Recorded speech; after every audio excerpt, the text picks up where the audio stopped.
Quand votre adversaire vient de jouer son coup et que donc c'est à vous de jouer, à quoi vous pensez en premier? Si votre première question c'est comment est-ce que je fais pour mettre une tactique à mon adversaire, c'est pas bon. Si vous vous demandez comment vous faites pour activer votre pièce principale par exemple, c'est mieux, mais c'est toujours pas ça. Si vous vous demandez quel est votre plan ou dans quelle direction vous voulez aller, c'est toujours pas ça. La vraie question c'est que menace mon adversaire? Pour illustrer ça, je vais prendre la partie d'un de mes élèves. Donc là, actuellement, si on se demande un peu ce que menacent les noirs, on peut voir qu'ils menacent échec. On vient là pour éviter la promotion d'âme. Le fou vient se sacrifier ici. On prend le fou. Et on fait dame ici.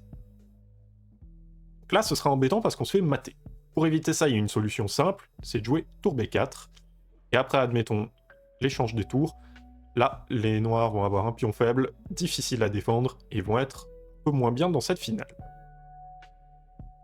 Ça, c'est si on prend le temps de se demander que menace mon adversaire. Dans la partie, mon élève ne s'est absolument pas demandé ça, donc il a joué tour à 4, et il s'est pris. Je viens de vous montrer.